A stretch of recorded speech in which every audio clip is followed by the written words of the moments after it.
What's up? Hope you're doing well. Welcome to another TAC webinar. This is our featured webinar for September 2024.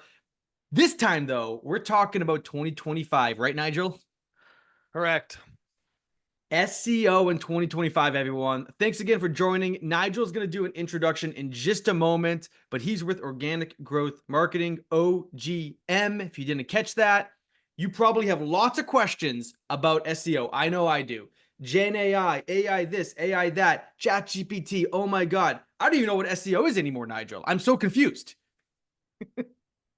You're not alone. Nigel is going to rip through these slides. I want to just set the agenda and give you folks one thing, because there's so many questions that you will probably have during this webinar. I'm going to drop the link to TAC Insider. Nigel's a member. You can join right now for free. If you go to the general channel, there's a thread where you can drop all of your questions in there, because Nigel, you think you might have time for questions, but I don't think you will. We shall see. Let's go to the agenda slide, and then you're going to tee off with an introduction and the race will begin. So we're going to cover all of these things plus more, but we're going to start with the history of SEO. He has these three eras he's going to talk about. Where are we now and what's changing next? And after that, how do you future-proof your SEO strategy? Yes, there are things you can do. There are, I think, 8 things Nigel's going to call out. So Nigel, turn it over to you, do a quick intro, and let's get the party started. All right. Thanks for that, Mark. You are a very good hype man. I am Nigel. I'm the CEO and founder of a company called OGM. I used to run SEO at a company called Big Commerce, and then I ended up branching out, doing my own thing, working with a bunch of SaaS companies. We, insert mandatory logo slide, worked with like Miro, Segment, Hotjar, ShipBob, Intercom, a whole bunch more companies. And like Mark said, I'm going to start with the evolution of search. And I know this might sound like a super lame way to start, but I actually think it's very important because history tends to repeat itself. And a lot of the questions we're asking about AI, we can find parallels in the past that actually help us understand, okay, how do we think about this? And like Mark mentioned, I'm going to highlight 3 what I call eras of SEO. Now, any SEO nerds on here, don't nitpick me too much. You could divide all these into 5 different things. You can slice and dice it a bunch of different ways. I'm trying to simplify it here, but basically the era of optimizing for dumb robots and then smart robots. And then we're transitioning to this era of how do you optimize for credibility, experience, and attention, but we're not quite there. So we're in this awkward teenage phase of what the hell do we do with SEO? So, okay, let's begin our journey. Now, I'd say I don't want to date myself, but realistically, I don't fully remember this era. I can say I remember my dad saying, hey, I found this new search engine called Google, but like, it's not like I was 35 when directories were here. But I think it's important to note because we kind of take search for granted, but there was a time where there wasn't much search. When it was there, it was all pay to play. And you just sort of browse around the 12 pages on the internet and try to find what you're looking for. And then when Google comes out, they're like, wait, we're going to change this whole thing. We are going to stick results on top of all the websites on the internet, which to be fair, wasn't that many websites, but at the time it probably felt like a whole lot of websites. So again, like this might look super janky and old and you can't even believe that you remember what this looks like, but this was revolutionary at the time. It's like, again, it's 10 blue links to sort through all of the world's information. And what Google did that nobody else did is they started looking at links. So they said, hey, if people are linking to you, then that probably means that you're trustworthy and we can derive meaning from the links. And then of course, within a few years, SEO people were exploiting the hell out of links, and Google has been forever in an arms race to figure out, okay, how do we stop these people from ruining our baby? So SEO was a lot easier in this era. Why was that? A few reasons. One, it was a lot easier to get attention because there's just less information on the web. You're competing with way fewer web pages. And not only that, there's a lot fewer things to do in general on the internet. Like so many other, like many industries hadn't come to fruition yet. It's easier to rank because there's less information and because Google has a very simple algorithm. Like it was complicated at the time, but pretty simple. And then high CTR. Most searches end in a click. Now the stat is probably less than half and decreasing every single day. So to expound on all those a little bit, like just when you graph the amount of data in the world, there was basically nothing until like 2008. And then in 2011, it explodes. And then beyond that, it looks like there was nothing in 2011. There weren't all these online entertainment options. Again, it's like almost hard to fathom now. There was no YouTube. There's no Twitter X, whatever. There's no podcast. There's no All In. There's no nothing. There's just not that much stuff on the internet. And the way we did SEO was a lot simpler.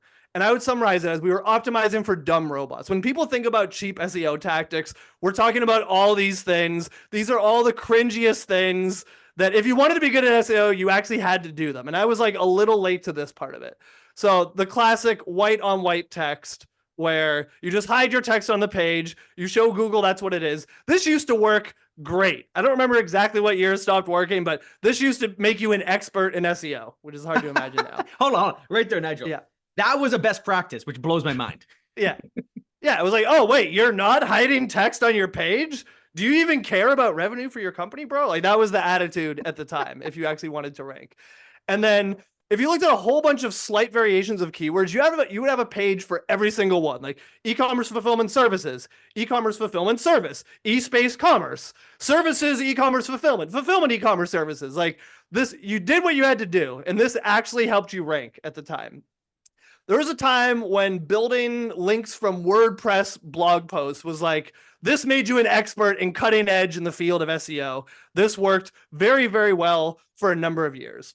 So one of the core parts of my thesis here is I think company SEO expectations, meaning companies as a whole and a lot of executives, were set in this era. And it's easy to complain about, oh, people don't understand what I'm trying to do and all that. And it can be annoying. But I think we have to look at history to see, why do people assume the things that they assume? So here's the equation, I'd say. There are all these weird tactics to rank in search that were counterintuitive to marketing best practices. Like if you didn't know anything about SEO and you tried to pitch a CMO, hey, I have this great idea. We're going to have a page and we're going to hide white on white text. Before they saw anything work, they would have been like, you're crazy. But if that's what ranked, and if you ranked, it was easy to make money. Therefore, the goal of SEO became rank for keywords and drive traffic. Don't worry about doing effective marketing. And again, it's easy to give people shit for this, but I think we have to understand that like companies and executives for years and years and years were conditioned that if you did all this weird stuff and you ignored all your marketing instincts and you just hired some weird SEO person, put him in a corner, said, do white on white text, do all this weird stuff, and we make money, then it worked. And I really think that so much of even the modern day organizational issues we have with SEO stem from this time when people got used to it. And even as it evolved, they were like, well, yeah, I know, but it's SEO. Just do weird stuff and it turns into money. So I've been talking about Google 1.0. Now I'm going to talk about the transition to Google 2.0. And I'm marking this transition by quick answers in SERPs and when it becomes more than 10 blue links. And of course, there's like small little iterations and other things that change, but I think this was a very major thing. So if the old paradigm was you're a user, you go to Google and there's a search, and then you go to a website, the next paradigm became, okay, I'm a user, I search something in search, and after a while, you get used to the fact that you don't always have to click through to something, and then I can scroll to the SERP, and then maybe if I feel like it, I click on a website. So again, speaking of things that used to work, probably more than one person used to make tons of money from what time is the Super Bowl? Because if you think about it, there's no answer. There's no Alexa or Siri. You got to click on that page. And for probably like a month, you get a bazillion impressions, and the CPMs from those, you can buy an island basically. So, but then at some point, Google flips a switch and psych, you give Google that information and they just display it in SERPs. And anyone who's worked in content or anything has seen this happen and probably had mixed feelings. So what is SEO in the Google 2.0 era? So compared to everything else, it's now getting harder to get attention. There's smartphones, there's more information on the web, you're competing with more things. Also, it's harder to rank. Google's algo is getting more complex. White on white text, shockingly, is not a future-proof strategy. Didn't work forever. And there's lower CTR. So now, even if you can try to get attention and you can try to rank, you might not even get a click. So what's going on this whole time? Smartphones become ubiquitous. At the beginning of Google, it was all desktops. And then at some point, it's like most searches are happening on a smartphone. This was a huge, huge change and definitely has fueled a lot of Google's product strategy. So smartphones also bring more entertainment options. You have YouTube, you have Twitter, you have podcasts of whatever variation you like. A good friend of mine said when he's talking to like potential customers that he's going to work with, he says, look, your competitors aren't the people in your space. It's like all in podcast. Like you're competing for attention with a bunch of people who are objectively better at capturing attention than you. And that is the reality that we're in. There's way more information on the web. Remember the previous graph where 2011 was like at the top? Now it's basically nothing. And over time, the amount of information explodes. I think I saw a stat like today, reading an unrelated article, that like every day there's 250,000 new websites. Like at the beginning of Google, how many websites were there total? I don't know, but it was probably in that ballpark, I would guess. Nigel, AI is not helping at all here, right? This is AI is making this so much worse. Oh yeah, it's just way more information to sift through. And Google and everybody else likes to say that they can seamlessly do it. It's hard. And it's not like I could do a better job. So far be it for me to complain about it. Along with all this, Google's getting smarter. Instead of viewing keywords in isolation, they're sort of beginning to understand how are different keywords related and how do we understand search intent. They're starting to use more engagement data. So, okay, if somebody's clicking on stuff and we have more pages to sift through, then we can probably do a better job to figure out what they actually want based on how people are engaging with these pages. And there's improved detection of link manipulation. So how SEO evolved in this era, we're now optimizing for smart robots. If we're being honest, we're still not really optimizing for people, but we're not optimizing for the dumb robots that you can trick with white on white text. So topics, not keywords. So before, when I was talking about the example of e-commerce fulfillment, and back in the day, each one of these would have been a page. Now, when you Google all of these, if I had to guess just eyeballing it, you're going to get more or less the same results because Google says, hey, we know that if someone is searching fulfillment services or any of these, they want more or less the same thing. And even though the results might be a little bit different, we can understand that these are similar.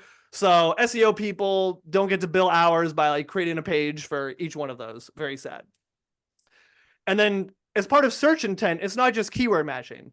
So there's so many different aspects of this you could dive into, but it used to be just repeat the keywords you're trying to rank for over and over and over again on the page, white on white text, whatever, and it works. Now Google knows, and this is a screenshot from ClearScope that I'm guessing many people here have heard of or used. It's a great tool. They say, hey, if you want to rank for inventory management, you should probably talk about forecasting and profitability and small businesses and cash flow and so on and so on. So again, the good and the bad thing is Google evolved. The bad thing is everybody figured out this stuff, as I'll get to in a moment. And then you build relevant links. So instead of, WordPress blog comments, it's, hey, I actually want to build links from credible websites. Google is getting better and better at detecting weird or spammy links. If anyone has heard the phrase Google Penguin, it was in, I believe, 2011. That was an SEO Armageddon when people who were doing all this weird link stuff would just get eviscerated. Like all these PBNs and weird links, Google finally figured it out for now. And then they got rid of them. And then actual good links became more and more valuable. I miss the days when Google named the updates. That's true. Yeah. They don't name them after animals. The two of the big ones are penguin and panda. Now it's just like the August 2024 core update. And apparently they fired the guy who used to name the updates. I vote for hiring him back. Agreed. So yeah, I remember a big part in maybe 2016, 17, I started to realize, hey, featured snippets are getting a lot of clicks. And I put a lot of time and effort in figuring out how do you try to rank for them. And at the time, it really wasn't that hard. It's just, what is a featured snippet? You have an H2. What is a featured snippet? You answer the question. Funny little story. In 2018, I went to a conference in Hungary and gave an hour-long presentation about how important featured snippets were and how to optimize for them. And then at the end, some poor Hungarian guy was like, yeah, just so you know, we don't have featured snippets in our Google. And I was like, oh, I should have looked into that. So side note, if you're ever doing international presentations, make sure that the content is actually relevant. So SEO in the Google 2.0 era, it definitely improved, but I don't think it's still optimizing for attention in humans. So everyone is in an arms race to create the same page. I have contributed to at least one of these.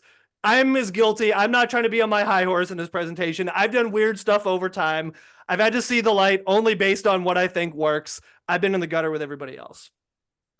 And the reason is the incentive has been to copy the top ranking content. So in this paradigm where even when you have a quick answer, there's still high enough click through that everyone is competing for this, then everyone is basically incentivized to get a click with the same asset. And that goes back to that same concept of marketing leaders being like, do people really want to read this 6,000 word guide?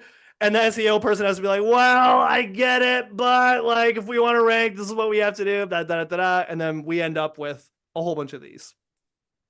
So yeah, instead of trying to add unique value, the goal is to exploit what I would call an inefficiency in search. I feel like a lot of people in search, maybe this is controversial, I don't know, they kind of get mad at Google with all these updates and with AI and stuff. When I'm like, look, Google's doing a hard job. And at the end of the day, there's a lot of inefficiencies in search if we're being very, very honest with ourselves. Like having to click back and forth between all of these similar articles that everyone is adding all this content to rank, it's not an efficient experience. It's just not. So how company SEO expectations evolved in this era. So now it's to rank, you create long text-based copycat content that's counterintuitive to marketing best practices, where so many areas of copywriting, it's like, be succinct, get to the point. With SEO, it's always been like, well, we have to say, what is this, how to do this, 10 examples of this, 5 ways to do this, what are alternatives to this? And again, like, if you ranked, it's harder, but still possible to make money. And then the same like underlying thing from the previous paradigm survives, which is the goal of SEO is still to rank for keywords and drive traffic, not to do effective marketing. And again, in this era, I think the content has gotten a lot better and it's had to move more people-centric, but still not ideally, if we're being honest with ourselves. So Google evolved, marketers started to evolve in other channels, users clearly evolved, but there's still been a big gap between company SEO and users. So current state of SEO. Basically, this is where we are now. Like user behavior is evolving every day. I now feel like an old man where I don't understand half the stuff. Like I could sit here and tell you about TikTok. I don't have TikTok. I'm not going to get it. I don't know anything about it. All I know is a lot of people are using it. There's all these stats that like of Gen Z, X%, this one here, 51% prefer TikTok. Apparently people are saying search it up, not Google it, which there's probably a whole PR team at Google that's like frantically trying to change the dialogue around that. There's more and more screen time. Like just, you don't have to look at stats. Everybody knows. Like even how often do you even watch TV without looking at your phone? Like what percent of the time do you have a computer in front of you and you look at your phone? It's just, there's more and more screen time, sometimes with multiple screens. Attention spans are decreasing. Again, I just Googled a confirmation bias stat to have a slide for this, but like, I don't need anything. We all know that our attention spans are going down. Mine is, I can barely pay attention to anything. So a core thesis I would have outside of SEO is just attention and not impressions will be the most valuable currency in all marketing going forward. And not just other channels, but SEO, not just other channels. We've all been conditioned on how do we do the thing to get the impression? When in reality, even if you can get it, what is the value going to be in this world? That's the question I'm asking myself. And it's a tough question. And I think just in general, SEO has not kept pace with the evolution of user behavior. And I feel more confident in that because we actually asked B2B buyers. So last year, at the beginning of 2023, ChatGPT had just come out. I feel like every SEO person I know, we would have these long conversations. We'd be like, what is SEO? What does this even mean? And I would just sort of try to boil it to basics and say, okay, like I have theories, you have theories, but we're in SEO. We're not the majority of the population. I work mostly in B2B SaaS. What do actual buyers, how do they perceive content and search? What assumptions am I making that are not true? And honestly, I braced for the worst. I was like, I feel like SEO is going to get destroyed here. And I'm going to do a survey that like ends my career, was like half of my thought going into it. So we did a bunch of things, but one of them is we'd make statements and say, how much do you agree with this? And a takeaway here is that buyers have banner blindness to copycat SEO because we asked like, does B2B content tend to look and feel the same? People agreed with it. We asked, do you tend to zone out of company content? People agreed with it. And then when it came to trust, like I trust content from third parties more than from companies. Overwhelmingly, people agreed.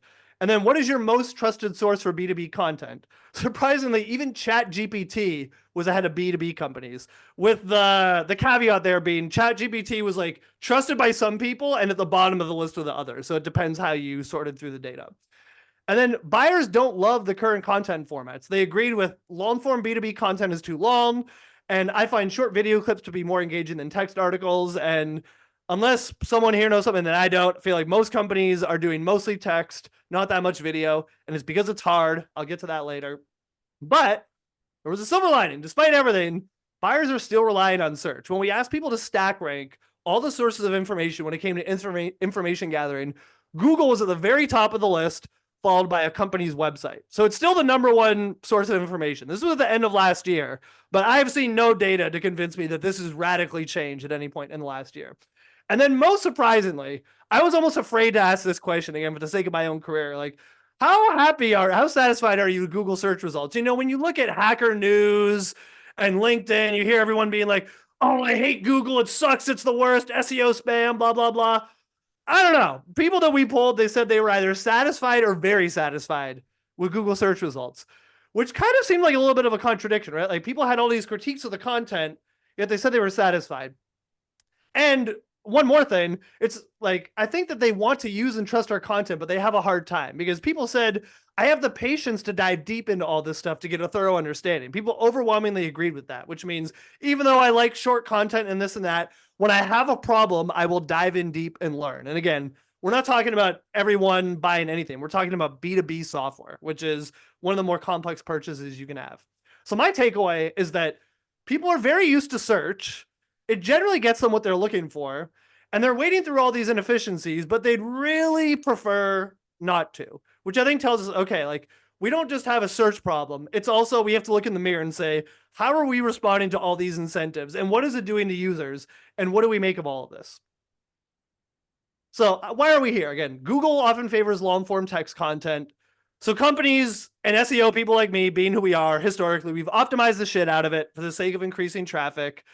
And then also because there's all these goals and you want to hit your numbers, it's a lot easier to just throw up simple text content in simple formats with not much emphasis on UX, mostly text content. And then companies, based on all that, keep incentivizing traffic growth. So based on this like kind of outdated idea of a funnel that's like oversimplified. And then you have this like self-fulfilling prophecy where Google has an incentive and then everybody gives it what it wants. And there's this, what I think is a misconception where, and even SEO people do this, where they look at the results of search and they say, oh, this is the search intent, which means that everything in the search result is what people want to see. I would argue that everything you see there is because the companies who have the authority know how to game the system, and Google is making the most of what it's given based on the incentives that it's provided. So it's a little bit of chicken and egg. Well, on that note, I'm going to ask you one question right now because I did not prime you for this. I want to see your on the spot response. How does the Google ad platform play into all of the stuff you've said, but especially on this slide? Okay, this is like a somewhat conspiracy loaded question. So I think there are indirect ways. So the indirect ways is if you're doing a lot of Google ads, then you're going to get a bunch of then like, for example, if you're doing ads, then more people know about your brand, more people search for you, you get clicks downstream. I have seen somewhat, not fully, but somewhat compelling data that the more you do search or paid search, the more that SEO becomes easier because like Google has Chrome data and they're seeing like, okay, more people are landing on this site. They're more trustworthy. Therefore, we're going to show you more love. As to what it plays in this incentives, I'm not sure. I see what you're saying. Basically that Google wants to drive clicks to ads 100%. Like I am on board with at least every conspiracy theory about the fact that Google is going to want to drive clicks to ads. They've always said, no, it's a separation of church and state. We don't do it. And then in the antitrust trial, of course, it came out that no, they have numbers to hit. They're trying to juice them. And the paid team goes to the search team when they're like, hey, we're not hitting our numbers. Can you help us out a little bit? So yes, I'll give you the meat that you asked for, Mark. Okay. All right. Thank you. Yeah, I could do a whole presentation on that. Okay, so where search is going. I think we're now transitioning from Google 2.0 to Google 3.0, which in a way is a continuation of the existing trend, but is going to definitely be its own paradigm shift. So again, the previous paradigm was there's rich results, but still it usually goes to a SERP, and then more often than not, it goes to a website. That's been declining over time. But now, like even this paradigm here, we'll see how it shakes out. Like there might be an AI answer, there could be an AI chat, and then there's the results in there, and then there's a SERP, and then there's a website. And again, in this old paradigm, when you're optimizing for robots, it's like everyone is going for the same click. Whereas now, if you have an answer that's a mix of a bunch of different ones, then I think the game changes. And again, if we're being honest with ourselves, this can definitely end up being a better experience. Like I don't know how many times everyone here, I'm sure, has done it, where you're going back and forth from the search results. You're like, man, I just keep seeing the same page. What makes more sense, at least in theory, they're still working out the kinks, to summarize that stuff and let you choose your own adventure, or make you go back and forth from all these similar pages? I think it's more efficient. So Absolutely. What do we know about next gen? Hold on, really quick. Go back to that slide, really quick. Yeah, this is important to look at, everyone. Like this is. So I was Googling before this, Nigel, who is TAC? And so I was actually trying to find who owns TAC.com. Ironically, did not come up because you know who is, but they were taking it as a literal question, like who is TAC? And somehow TAC, our company, came up in this is the AI results though. And I know you'll talk about that soon, but they are trying to give me an answer much faster and give me the source of that answer much faster and match my intent a lot better. For sure. And actually, going back to the previous question you threw at me, like I've even seen data this week, like shout out to Kevin Indig, who did some great analysis, that like most of the AI overviews are showing up a lot for like what is type searches. Now, do those make money for Google ads? No. They have a lot of ways to monetize searches with more intent, and they're rolling stuff out every day. So what do we know? Like, and again, like who knows? Like in a couple weeks, this could change. One of my main points is that I don't want to get too into analyzing what we have so much that we don't acknowledge that a lot could change. But like I think it's still too early to know. We're still at the point of doing analysis. Like these launched globally, or not globally, meaning across the world, but outside of incognito on I think August 15th. And because that correlated with a core update, and because August is a little bit soft, it's tough to exactly suss out like the signal from the noise there. But over time, we can be somewhat confident that this is going to eat clicks. Because again, just think about how inefficient it is when you're asking basic questions. Think about the Super Bowl. What time is the Super Bowl? Now, that format isn't good for answering some questions, but AI overviews are going to get better and better at answering some of these. And then SEO is probably going to get even closer to zero sum, where there's still a SERP underneath these, and there's so many questions about how people interact with it. But over time, I would guess that more and more clicks concentrate with these three here, even though, again, who knows how this will even evolve. And when Google initially launched or announced this at Google I/O, I think it was last year, they talked about trying to push people into a chat. They don't have that much now, but I have a feeling that they're going to do that at the very least, just to quell investors, to show that they're like competing with ChatGPT. And there's probably going to be lots of experiments there. Google has tried this thing called perspectives, where they want to incorporate content from users, whether it's from like YouTube or socials or TikTok or something. If anyone has noticed over the past like 9 months or so, over successive updates, Reddit keeps getting more and more search visibility. Google saying, hey, people want to hear from people, not just from people that know how to optimize content for search. So we're going to show discussions in forums. And then, of course, these are just going to get gained and people want to pay attention to these. The cycle repeats itself. Like if you just look at Reddit search traffic over time, it was like, here's these Google updates at the end of last year and beginning of this year. And then it's just like at least 10x in 1.5 years. Now, I don't know if anybody has seen, but Google's foray into AI search has not been flawless. Like just some examples, like how many rocks should I eat a day? At least one small rock. How to pass kidney stones? You should drink urine. And then this is very meta. When I was trying to find a screenshot of this, Google result, eat glue. There's an AI overview talking about how Google had an AI overview about eating glue. Wrap your head around that.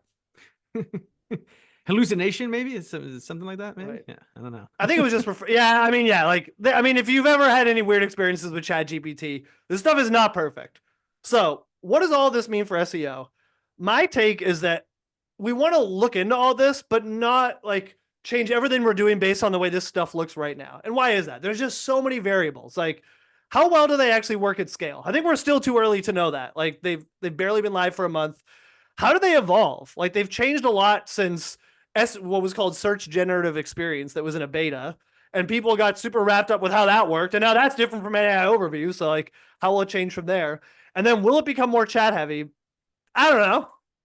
User variables. Like, how quickly do users become accustomed to AI overviews? One thing that's difficult about working in the industry is you're hearing from all these tech people, but like, I don't know, when I talk to like my 50 or 60 something year old relatives in Michigan, they, I don't know what they're doing in regards to AI overviews. They probably don't care. Like, if I had to guess, and I'm going there soon and I'll ask them, like, how does user clicking behavior change when there's more content in the SERPs? People have strong opinions.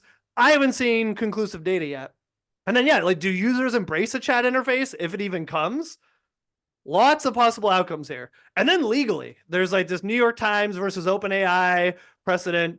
Google had an antitrust suit. There's some juicy stuff in there. They're currently appealing it. We'll see what comes from that. They're getting sued again by the FTC, I believe. And then how does it work with the liability around creating content versus citing content? A lot of possible things here. Last one, Google's business model. Like, one of the questions people asked originally is like, why would Google disrupt itself? Spoiler alert, they won't. They got to keep feeding the beast. And then how much market pressure are they feeling from OpenAI and others? Again, like there's certain signs that they are, but I think it's probably inflated in the tech community where like every other person is tweeting like, who uses Google? LOL, it's Perplexity and ChatGPT. Well, that's not the majority of people. And then how expensive is it to run? Like supposedly not that expensive, but also companies are just spending insane, hard to fathom amounts of money on generative AI right now. If the costs don't go down fast enough relative to investors not being happy with that, how does that work out? Again, I'm not pretending to be a business analyst here. It's just there's a lot of variables here. And then outside of AI, Google, this is the most like volatile year, 2 years, especially last year that I've ever seen. This is just one volatility tracker from advanced web ranking.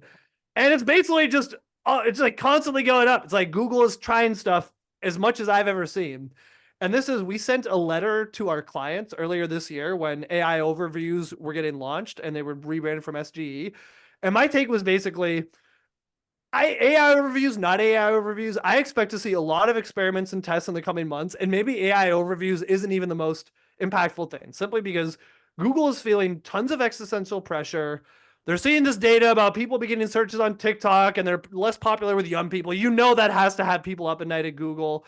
And then they're saying, okay, we don't have this unassailable monopoly anymore. They could still maintain it. We'll see. But they're going to have to try new things to fend off all these various threats that they're seeing. So with all this, how do you predict the evolution of search?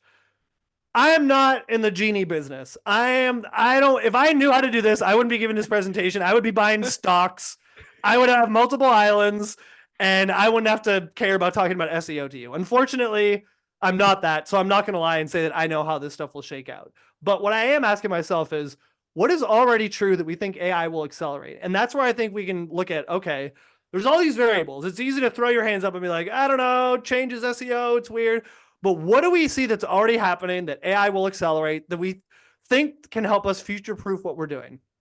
With that in mind, here are predictions for search success for the end of this year in 2025. Yeah. Do you need to take a drink of water or like tea? Like you've been ripping for just about 30 minutes and we still have half the presentation to go. There it is. He's got some Good water. call. Okay. Oh man, I am sweating in these Apple headphones. Thank you for sparing me and being my dehydration coach. I appreciate it. And again, questions, folks. If you have questions, we might have one or two at the end, time for those. But if not, go to Tack Insider. I put the link in the chat. I'll drop it one more time. Nigel will answer all of your questions. There's a couple already in there. This is where it gets really juicy though, folks. 8 predictions where he unpacks like maybe some things you can actually do or try. I will plant one thing in everyone's head. Based off of what you just said, I actually think one of the big things that's going to change SEO is a hardware breakthrough. When the pieces of hardware are purposely designed for these changes in how software is behaving and how we use software, to me, that's going to be a breakthrough. Good take. Maybe the takeaway from this whole presentation is buy NVIDIA stock. I don't know. maybe not. Again, we're not genies over here. You know, we're not giving any type of investing advice. Disclaimer, this is not investment advice. Okay. Before I put my foot in my mouth. Okay, so before we even get into predictions, what are my theses here? So again, we're transitioning between 2 eras, optimizing for smart robots and optimizing for attention, credibility, experience. I think if you lean too far into one of these, you will be screwed in the future. Because if you just say, look, I'm going to keep doing what works now, there's been many examples even over the past year where Google's bringing the hammer and changing what works. But if you get too art house, like avant-garde, and be like, you know what, like, when we think about it, we're not going to think about search engines at all. We're going to create the best content and Google's going to surface it. It won't work. I've seen it before. It's not going to work. And you have to think about how do we balance both of these things? And it's very difficult. And I'm thinking about it every single day.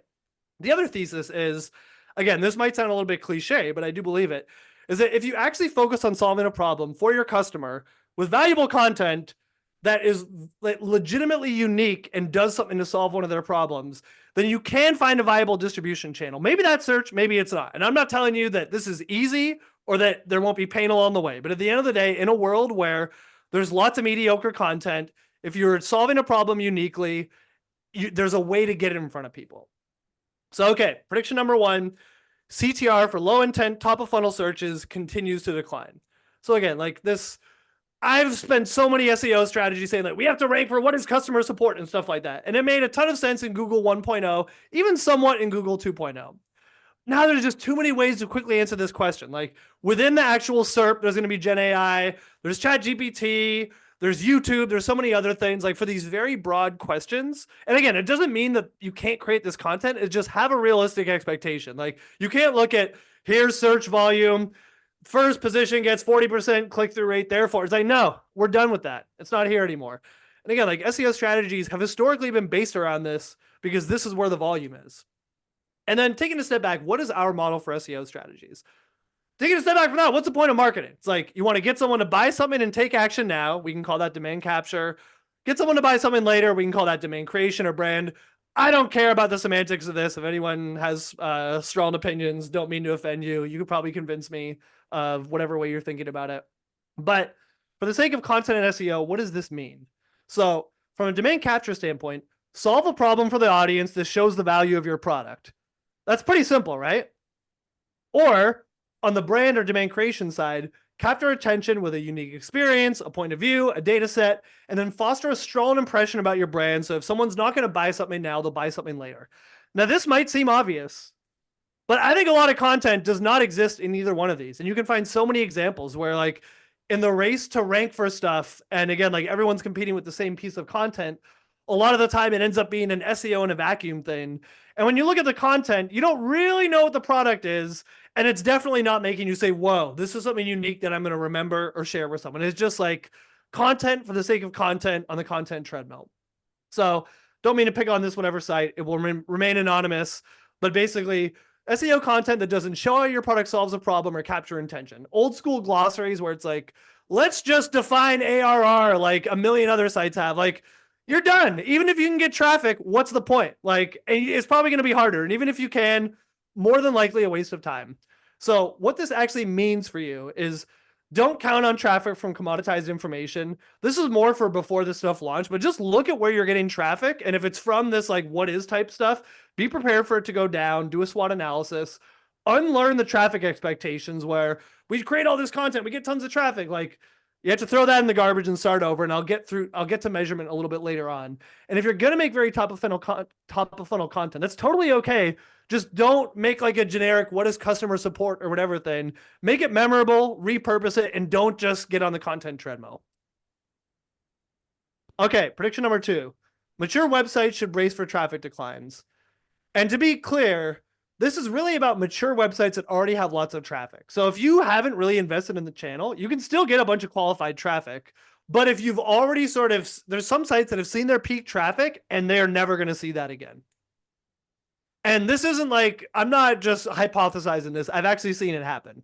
Here's an example of what a tool thinks of a site and their actual traffic in real life that we have access to. Site number 2, look at that. Up and to the right, it's great. Actual reality, when Ahrefs shows they're hitting highs, they're going down.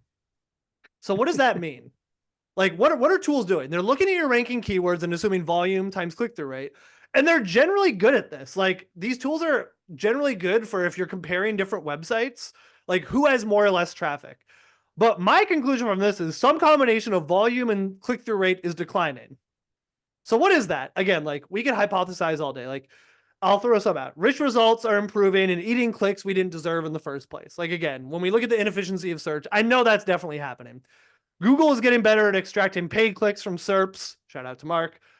Probably happening. I don't know if anyone's like, it is getting harder and harder to even see what a paid ad is in the search. Like, it is blending in so much, and they're going to keep experimenting on this until you can't tell the difference. Well, not That's even that, Nigel. Not even that. It's almost like going back to your like efficiency of time. There are so many ads now. Like, I'm not even scrolling. I'm like, fuck it. I'm gonna click on the link that I want to click on, even though I'm costing that company some money because I'm not scrolling for 2 seconds to try to find an organic search result.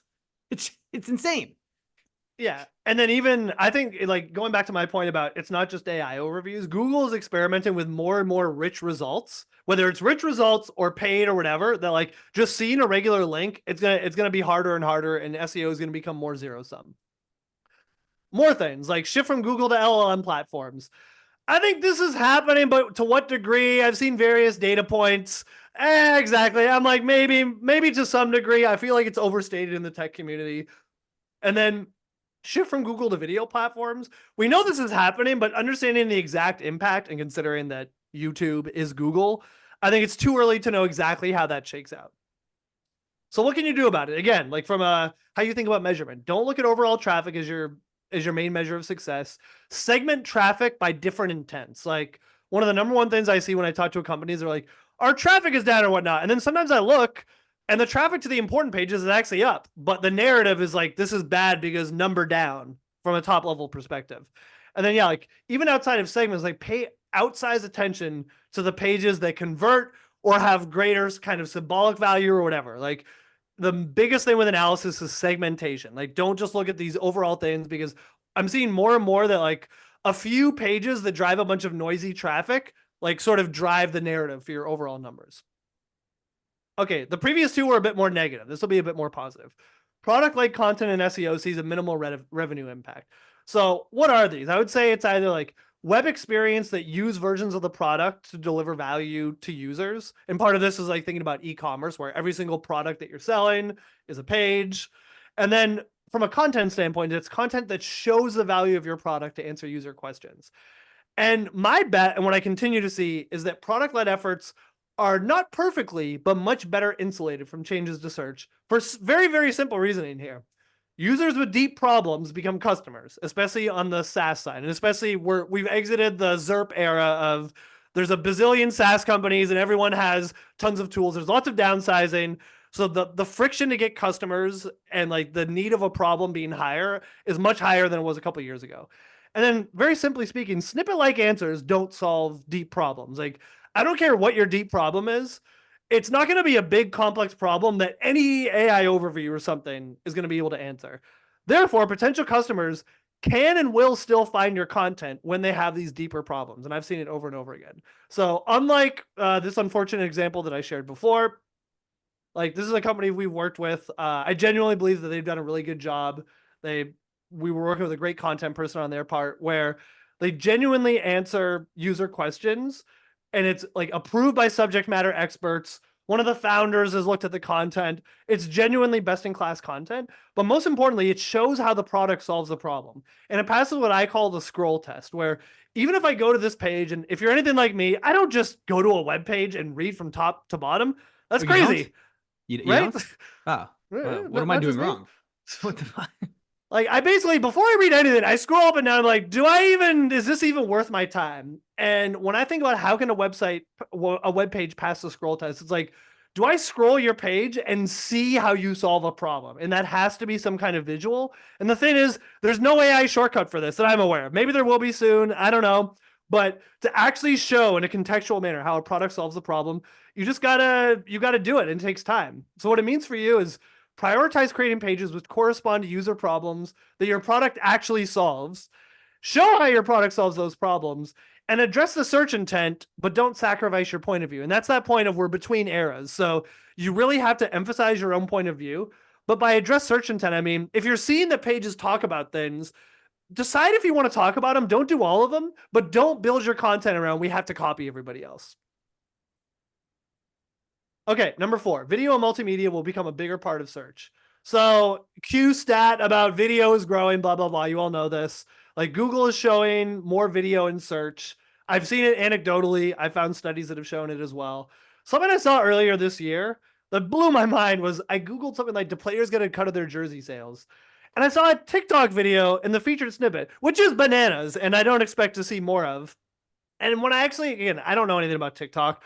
When I actually looked at the transcript, you could see that like where there are these line breaks, they were adding these periods. And this wasn't even like a user with a lot, or like a creator with a lot of followers. It was just a rando. They just answered my question with a TikTok video, which again is insane. I don't expect to see more of that. But what does this tell me? It's not that optimize your TikTok videos for search. It's again this big picture of Google's seen that they're getting a user loss from Gen Z. They want to show more user perspectives, which we already know, and we're already expecting more search experiments.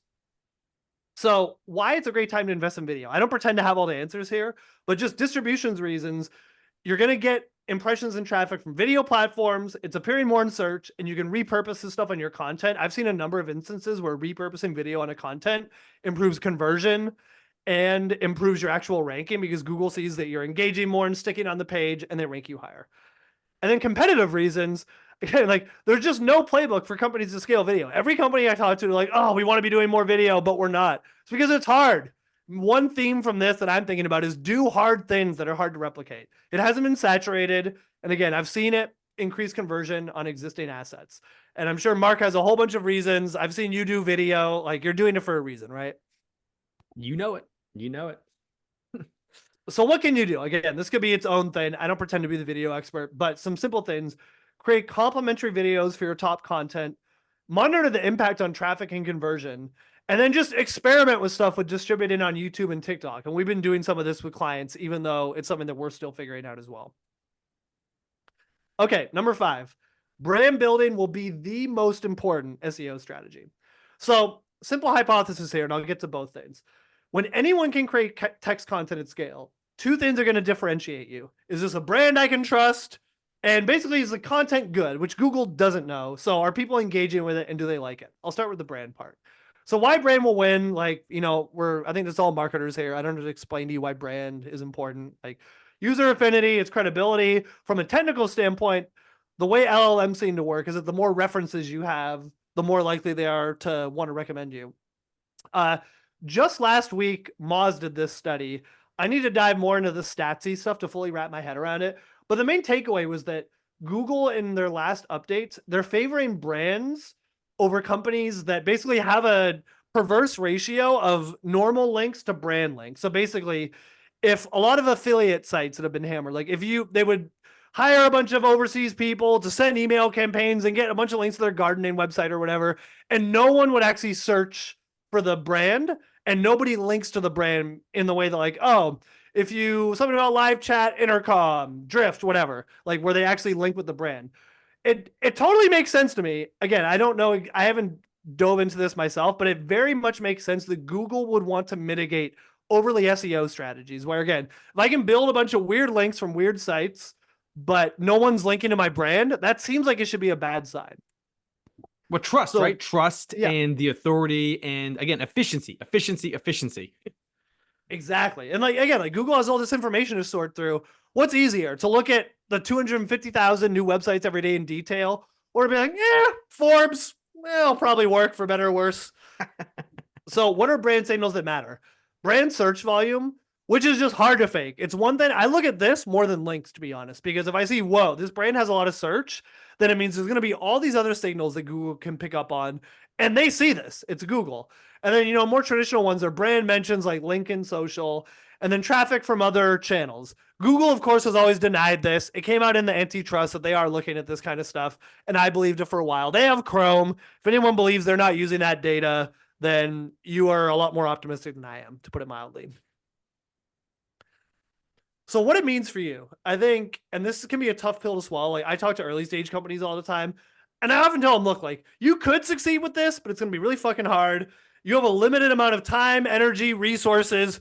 Your company's existence is ticking down every day with your burn rate. Like I wouldn't rely on SEO. And I've said that to companies that later actually killed it. But most of the time, I would like to think that I'm right. But basically, no chance. This is not HubSpot inbound 2010. No. Yeah. No chance. Build content before you build a product. Like that could work before, and maybe it can work now if you have amazing content, but for search, it's going to be super hard. Build an audience before you have a product or at the same time. That's the new play. I agree. So basically, if you're not an early stage company, I would view SEO as an extension of brand. And then brand investments, you should factor in SEO. This is hard to do in like a super quant way, but just it's food for thought. Factor it in. Okay, let's see. How am I doing? Yeah, I got to get through the last 10 minutes. Here. You got time. You have 10 minutes. I know you can finish this. Yeah, you were right. I was overly optimistic. I was like, yeah, we're going to have time for all these questions. Forgot how much I talk. Okay. UX and design are going to become the new secret sauce for SEO. So again, going back to our hypothesis, when anyone can create unlimited text content, 2 things: brand that we already talked about, and actual engagement. Do people like the content? So again, simple hypothesis here, like working from first principles or whatever, like every marketing channel diminishes in effectiveness as users get used to similar tactics. Andrew Chen called this the law of shitty click-throughs. And it's not just click-through. It's just, think about it. Like how many things that you're used to seeing do you then start to tune out? That was one of the things we wanted to understand in the survey, because I know I do it. Now, I'm a jaded SEO person, so I'm way on the end of the spectrum. When I go to a page, I'm like, oh, yep, I see how they use ClearScope. Oh, yep, I see what they're doing here. And when I don't see that pattern met, I pay more attention, whether consciously or not. So again, I think that designing pages that hook people in is going to be just as important as the content on the page, just because you have to break that pattern recognition. Like if everyone has created the same formatted order of text content, then even if you want to do that, you got to do something different, because people are just not going to pay attention to it. Again, like in our survey, we found that people think B2B content tends to look and feel the same. So what are we doing about it? Like putting my money where my mouth is. I used to sort of, we would give it like very generic advice, like, oh, make the design better on this. If you have time, clean up this template. It's now a core part of what we do. Up front, I say, hey, like if we can't make a well-designed experience that is unique from other content, I don't think there's a point in doing this, because then we're just entering the sea of all the other content. So it's a core part of what we do. Looking at all the page templates is a core part of like everything that we work on. And then outside of the design, on an actual page by page basis, we look at what is the pattern that everyone is going to see in these pages, and how can we break that? And one example, and we've been playing around with various versions of this, is like, don't put the what is part at the bottom, add more stuff to toggles, do anything that just looks different. Like that might be simple and dumb, but I really do believe that that is going to show over time to be something that differentiates. Agree. So what you can do about it is just make design not a nice to have, but a key part, where when you're pitching the program and projects or whatever, and again, like people are always like, what's the ROI of this? And it's hard to know. It's just a bet. So look, if you're going to do this, stand out and do it properly, or don't do it. And again, on every page, make an effort to disrupt what the popular layout is. And if you look at all the stuff that ranks, if it's a mature category, I guarantee there's a layout. Everyone is using ClearScope and following the same thing. Okay, getting hotter here. Gen AI content will mostly fail. So I put the slide together at the beginning of the year before this came way more true. So again, like just using simple logic here, from a Google perspective, AI content is an existential threat, because if everyone can like sort of copy all the existing content out there, and there's lots of websites and people don't want to go to Google, they're fucked. And then from a user perspective, how effective is Gen AI content when it's ubiquitous? One thing I'd add here is that there are people that get on their high horse about AI content, and I totally get it. But at the same time, I can speak to this from firsthand experience. There's almost like manual AI content where I didn't use ChatGPT, but I just went out and copied all the existing content, slapped a new brand on it. I've done that. We've all seen it. So whether you're doing it with AI or not, you could even view this beyond AI as just, it's like the generic content part. So this is a very common traffic trend for mass AI sites. I don't remember which one this is. There's a million examples now where they get tons of content and then boom, they fall off a cliff. So the question I ask is, how much will user trends accelerate when they're already inundated with AI content? So if people think that they zone out now and the content looks and feels the same now, imagine when SEO ghouls like me, for free, you can get a $30 subscription and generate all these pages. Like we're already starting to see it. It's going to get worse before it gets better, folks. I'll break it to you right now. So to not just be all boo Gen AI, I think it does have use cases. Now, it's going to be more risky and less likely to be impactful with long form content that has lots of output and topics where education is required. Again, from the simple standpoint, if you're summing up what everyone else is saying, what are you really educating people on? And Google has to detect all of these things. It goes back to being different, Nigel, about the design thing you said. Different. Yep. And again, like you can be not different using humans, like same difference. So we've actually used Gen AI in limited cases and seen what I think are positive results. So if you're querying against proprietary data, so let's say you have like a unique data set, and instead of just throwing tables at people, you want to summarize that data. I've seen this work and get positive engagement. And then another thing is structured content. So basically programmatic pages where, again, you probably just have a database and you're using Gen AI to basically like use text to summarize the things in your data. Those are use cases that I think make sense. Although, again, who knows how Google will or won't punish it. So use at your own peril. So I think the core question to ask is, are you just using Gen AI to try to arbitrage an inefficiency that doesn't exist anymore?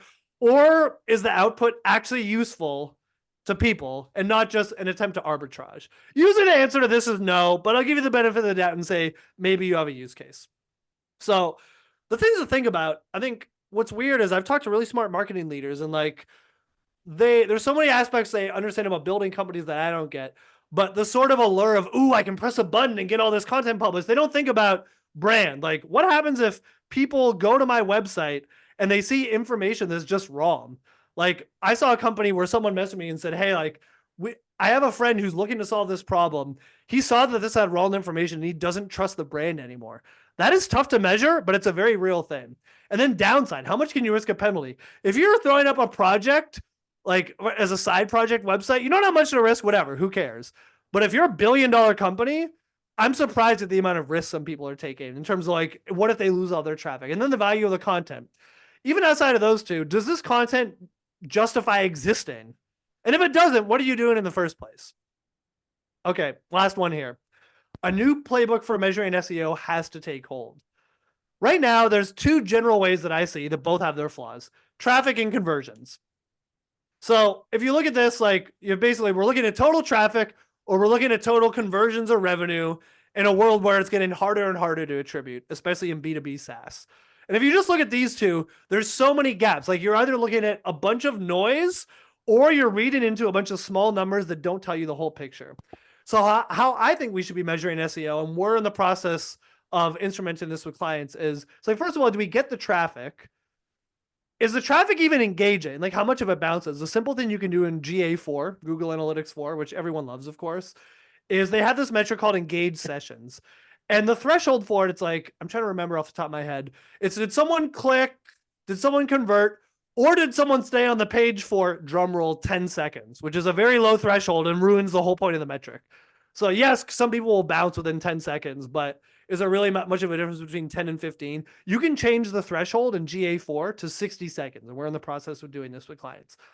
And then even outside of those, is this traffic showing intent? You can set up custom audiences or events to see that. And then you can also just segment on the traffic that anecdotally you think matters more, or that you have data that shows it does. And then further downstream, micro conversions like email signups, and macro conversions like, demo requests or in product data or whatever. So what it means for you: measure engaged sessions, use first or multi-touch attribution, and then just use your common sense. Like, if you know that you can't measure stuff, but important numbers are going up and you're getting qualitative data that shows that people like content, and you know qualitatively that it's contributing, then factor that into your equation, not just whatever broken attribution system you're probably using. So in conclusion, mercifully, 150 slides later, through it all, search is continuing to be a high ROI channel for the right companies that do it properly.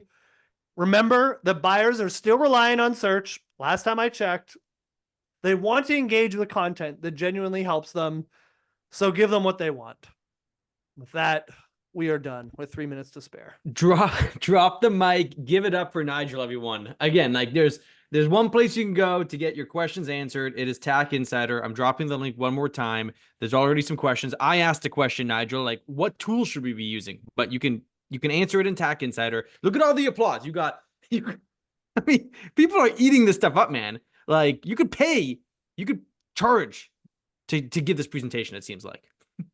Oh, well, I'll be sending you an invoice right after this. That's fine. That's idea, well, better yet, folks, go check out OGM, Organic Growth Marketing. If you want anything related to not just SEO, because you guys do more than just SEO. Why don't you just do a minute pitch really quick, Nigel? Yeah, I mean, I think traditionally SEO is like, what are the keywords? How do we rank for the keywords?